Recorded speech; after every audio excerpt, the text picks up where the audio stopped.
la vie, la liberté et la poursuite du bonheur.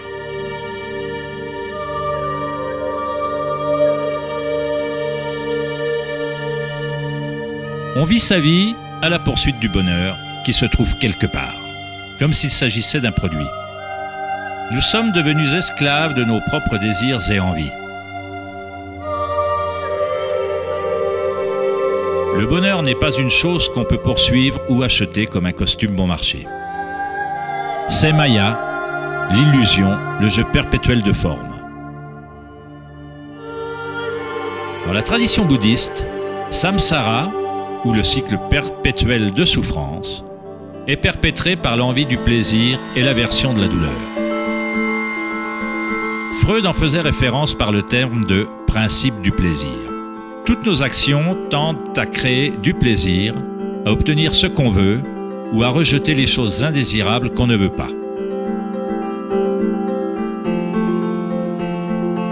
Même un simple organisme comme la paramécie agit de la sorte. Cela s'appelle réponse au stimulus. À l'inverse d'une paramécie, les humains ont plus de choix. On dispose de la liberté de penser, et c'est là que se situe le cœur du problème. C'est la pensée de ce qu'on veut qui est devenue incontrôlable.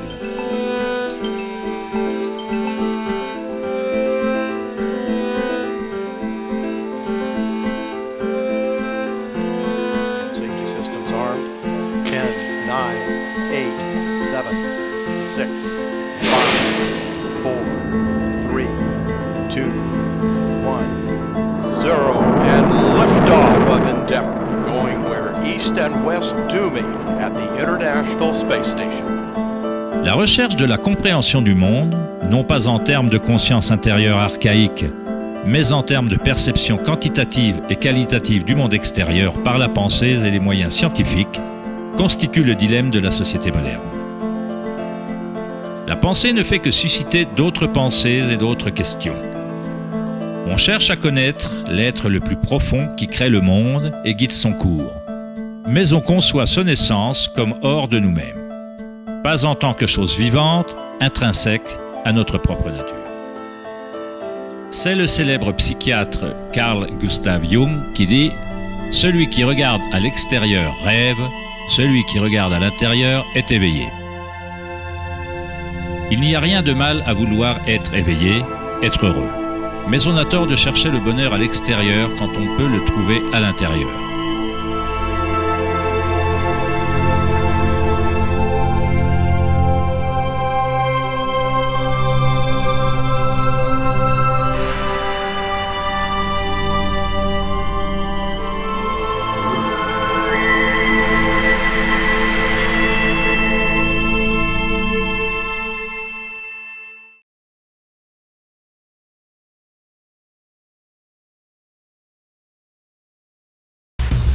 Le 4 août 2010, lors de la conférence Techonomy organisée à Lake Tahoe en Californie, Eric Schmidt, le PDG de Google, a évoqué une statistique étonnante. Tous les 2 jours, selon Schmidt, le nombre d'informations que nous créons équivaut à celui des informations que nous avons accumulées de l'aube de la civilisation jusqu'à 2003. Cela représente à peu près 5 exabytes de données. L'histoire humaine n'a jamais connu autant de pensées et d'effervescence sur la planète.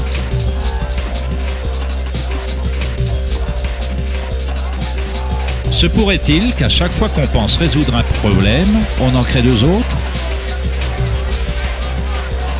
À quoi cela sert-il de penser autant si cela ne mène pas à un bonheur plus grand? Sommes-nous plus heureux? Plus sereins? La pensée nous rend-elle plus gais?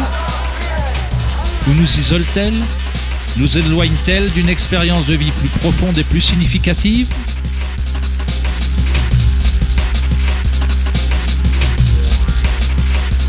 Penser, agir et faire doit s'équilibrer avec être. Après tout, nous sommes des êtres humains, pas des faits et des gestes humains.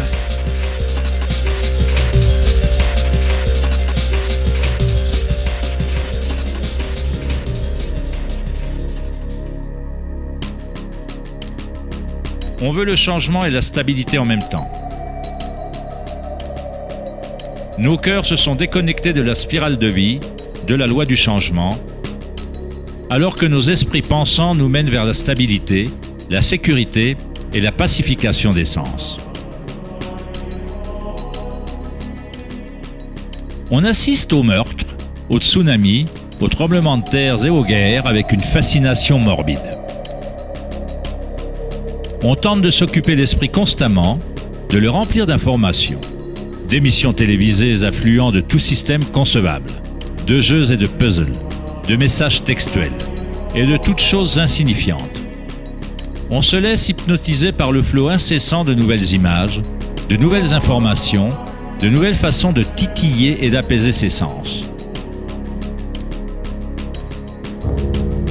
Au cours de périodes de paisibles pensées intérieures, il se peut que notre cœur nous dise que la vie est plus que la réalité actuelle, qu'on vit dans un monde de fantômes affamés, désireux et jamais satisfaits.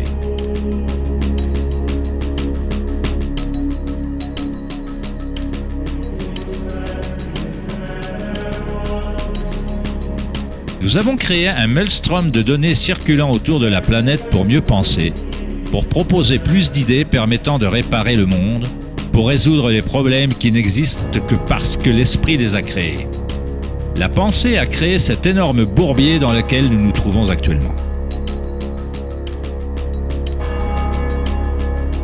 On fait la guerre aux maladies, aux ennemis et aux problèmes. Paradoxalement, le produit de notre résistance persiste. Plus on résiste à une chose, plus elle se renforce.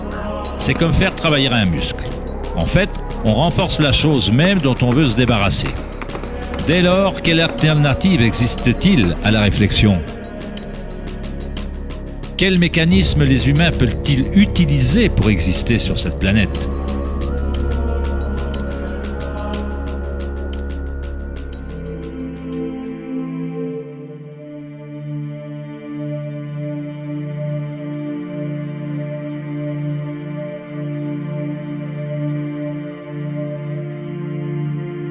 Au cours de ces derniers siècles, alors que les cultures occidentales se sont focalisées sur l'exploration du physique par la pensée et l'analyse, d'autres cultures anciennes ont développé des technologies tout aussi sophistiquées pour explorer l'espace intérieur.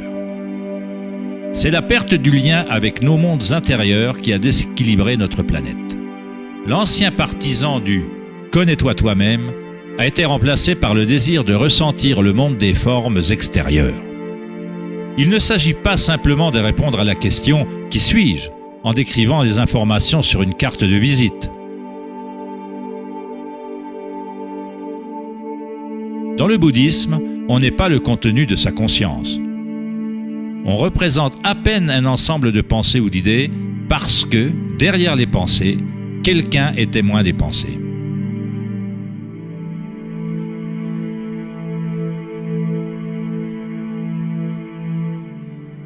L'essentiel « connais-toi toi-même » est un koan, une devinette introuvable. À la longue, l'esprit se fatiguera à essayer de trouver une réponse. C'est uniquement l'identité du moi qui veut trouver une réponse, un objectif, comme un chien qui court après sa queue.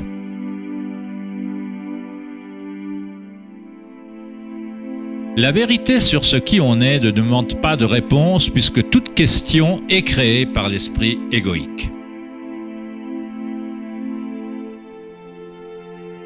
Vous n'êtes pas votre esprit.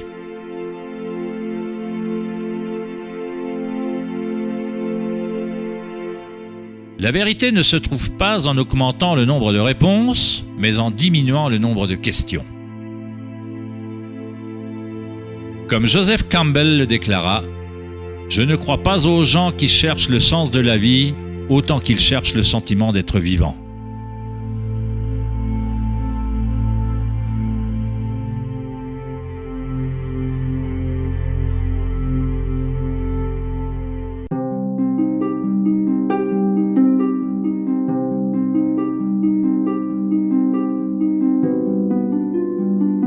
Quand on demanda au Bouddha « Qu'êtes-vous » il répondit simplement « Je suis éveillé ». Qu'est-ce que ça veut dire, être éveillé ?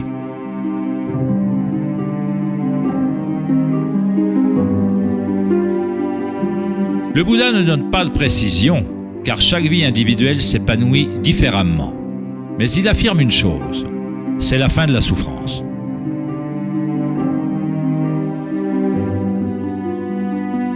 Dans chaque grande religion, cet état d'éveil porte un nom. Paradis, nirvana ou moksha. Il suffit d'avoir l'esprit au calme pour se rendre compte de la nature du courant. Tout le reste suit dès lors que l'esprit est calme. Dans cette tranquillité, les énergies intérieures s'éveillent et fonctionnent sans aucun effort. Comme le disent les taoïstes, Qi suit la conscience.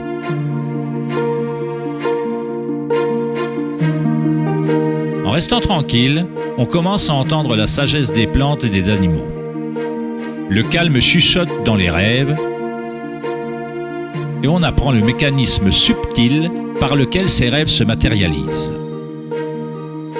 Dans le Tao Te Ching, ce genre de vie s'appelle Wai Wu Wai. Agir, non agir. Le Bouddha dit de la voie moyenne qu'elle mène à l'illumination. Aristote décrivit le juste milieu, le milieu entre deux extrêmes, comme une voie de beauté. Pas trop d'efforts, mais pas trop peu non plus.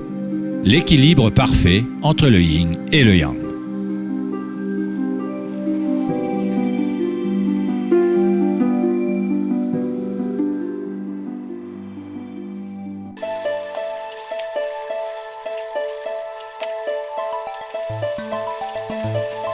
La notion du Vedanta des Mayas, ou l'illusion, est le fait de ressentir la projection de l'environnement par la pensée plutôt que l'environnement lui-même.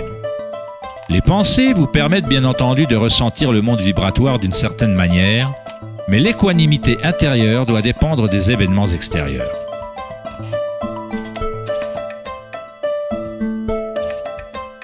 Croire en un monde extérieur indépendant du sujet qui perçoit est fondamental à la science.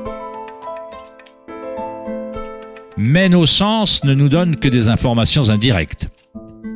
Nos notions de ce monde physique créé par l'esprit sont toujours perçues en fonction des sens et sont par conséquent toujours incomplètes.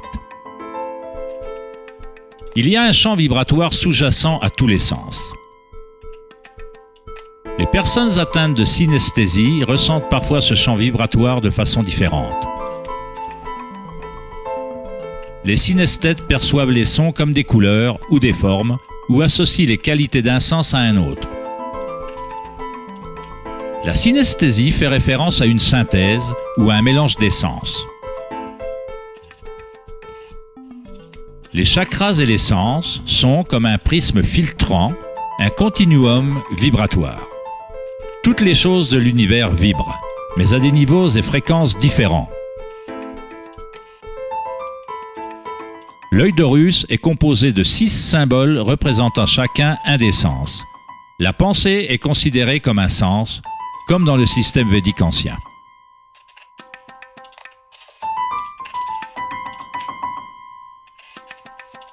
Les pensées nous parviennent au moment même où le corps ressent des sensations. Elles proviennent de la même source vibratoire.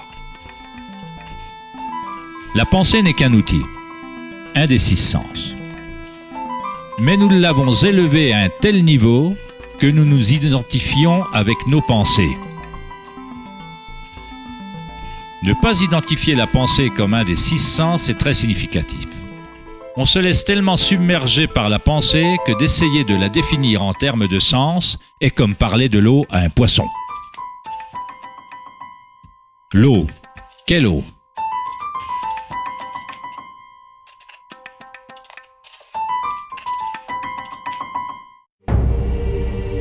Il est dit dans les Upanishads, non pas ce que l'œil peut voir, mais ce par quoi l'œil peut voir. Savoir que cela est Brahman, l'éternel, et non pas ce que les gens adorent ici. Pas ce que l'oreille peut entendre, mais ce par quoi l'oreille peut entendre. Savoir que cela est Brahman, l'éternel, et non pas ce que les gens adorent ici.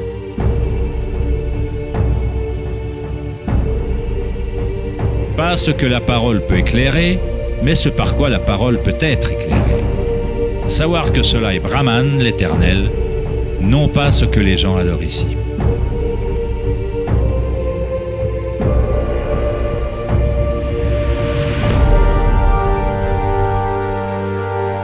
pas ce que l'esprit peut penser, mais ce par quoi l'esprit peut penser.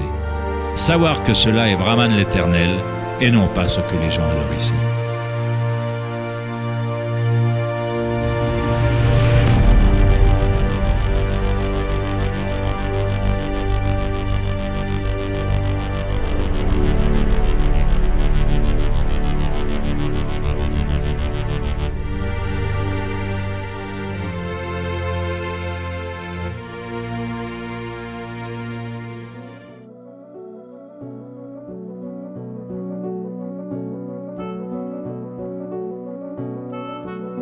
Depuis les 10 dernières années, la recherche dans le domaine du cerveau a beaucoup progressé.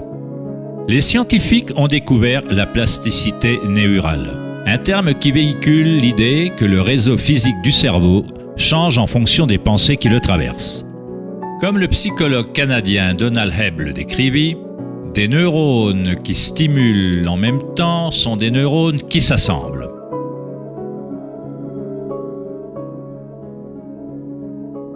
Les neurones se relient le plus quand une personne focalise son attention. Cela signifie qu'on peut diriger notre propre expérience subjective de la réalité. Littéralement, si nos pensées engendrent la peur, l'inquiétude, l'anxiété et la négativité, on stimule le réseau à produire davantage de pensées similaires. Si nos pensées engendrent l'amour, la compassion, la gratitude et la joie, on stimule le réseau à reproduire ces expériences. Mais comment fait-on si la violence et la souffrance nous entourent? Ne s'agit-il pas d'une forme d'illusion ou d'idéalisme? La plasticité neurale ne ressemble-t-elle pas à la notion du nouvel âge, qui crée la réalité par des pensées positives? En fait, il s'agit de la même chose que le Bouddha enseigna il y a 2500 ans. On pourrait décrire la méditation vipassana, ou méditation profonde, de plasticité neuronale autodirigée. On accepte sa réalité exactement telle qu'elle est en réalité. Mais on la ressent au niveau fondamental des sensations, au niveau vibratoire ou au niveau énergétique, sans qu'elle soit préjugée ou influencée par la pensée. En focalisant son attention au niveau fondamental de la conscience, on crée un réseau qui suscite une perception tout à fait différente de la réalité.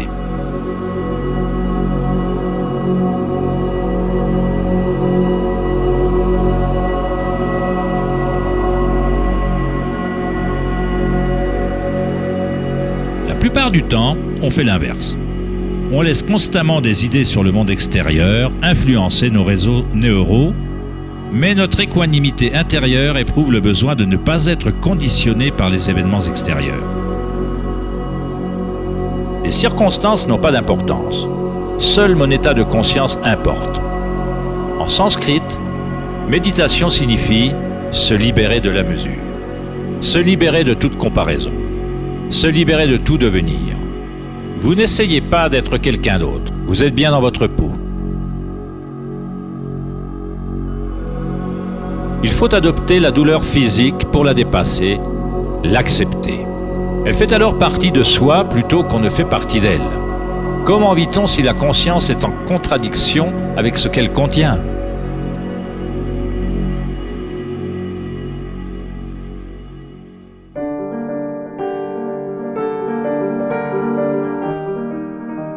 Comment vide-t-on son cœur d'ambitions insignifiantes ?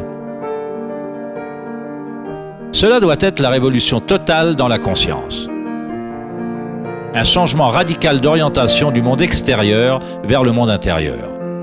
Il ne s'agit pas d'une révolution déclenchée uniquement par la volonté ou l'effort, mais également par la reddition, et telle qu'elle est.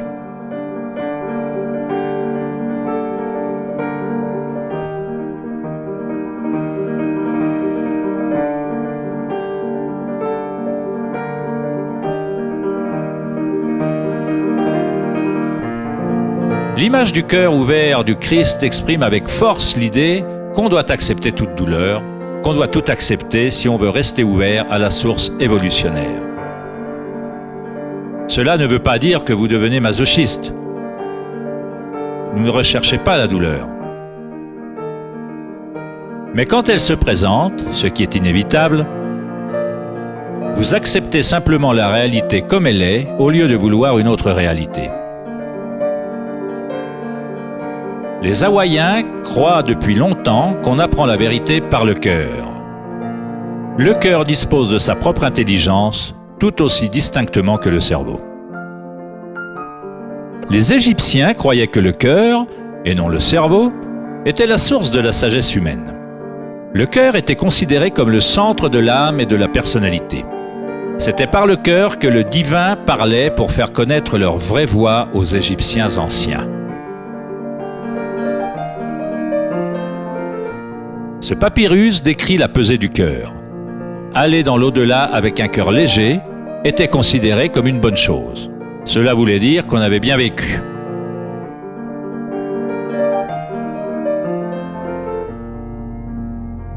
Ressentir sa propre énergie comme étant l'énergie de l'univers est une étape universelle ou archétype que les gens ressentent dans le processus d'éveil du centre du cœur.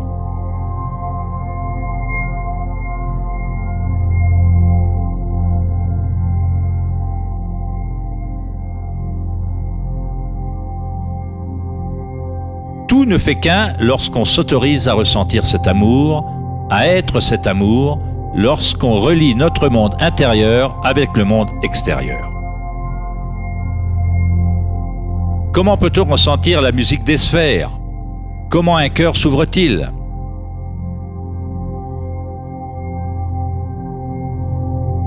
Sri Ramana Maharshi déclara « Dieu est en vous, en tant que vous, et vous ne devez rien faire pour être Dieu, réalisé ou autoréalisé. Il s'agit déjà de votre véritable état naturel. Abandonnez toute recherche, concentrez-vous vers l'intérieur et sacrifiez votre esprit à votre être unique en rayonnant dans le cœur de votre être même. L'introspection est la voie directe et immédiate vers l'expérience personnelle vécue dans le présent.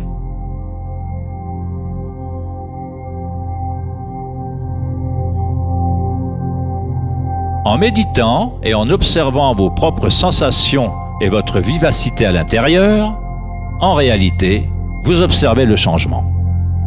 Cette force de changement s'élève et passe au moment où l'énergie change de forme. Le niveau d'évolution ou d'illumination d'une personne dépend de sa capacité à s'adapter à chaque moment ou à transformer en félicité le flot humain de circonstances, de douleurs et de plaisirs qui changent sans cesse.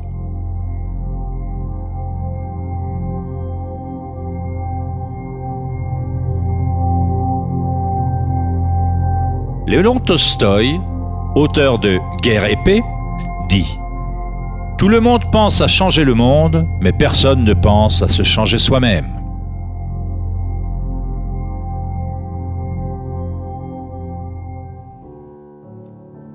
Darwin déclara que la caractéristique la plus importante pour la survie des espèces n'est ni l'intelligence, ni la force, mais bien l'adaptabilité au changement.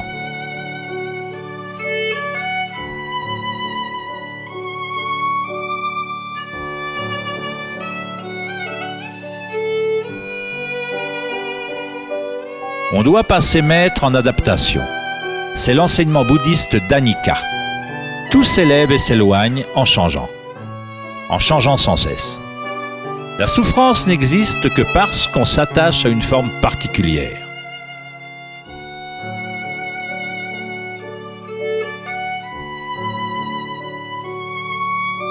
Quand on se rattache à la partie témoin de soi-même qui comprend Anika, le cœur s'emplit de félicité.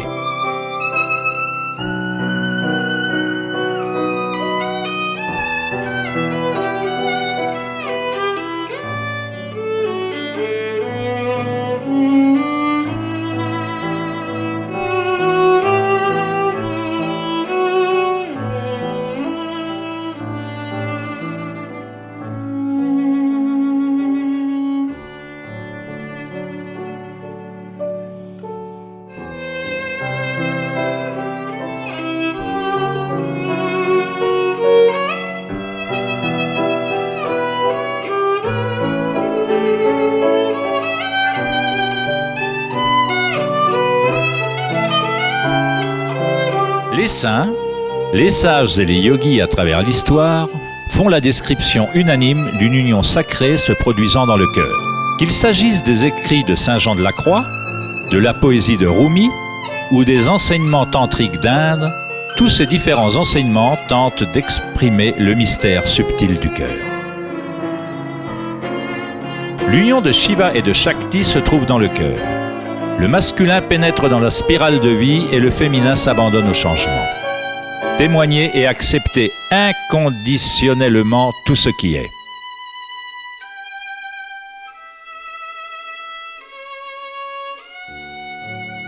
Pour ouvrir son cœur, on doit s'ouvrir au changement. Pour vivre dans le monde solide en apparence, il faut danser avec lui, s'y engager, vivre pleinement, aimer pleinement, tout en sachant que ce n'est pas permanent et que toute forme finit par se dissiper et par changer.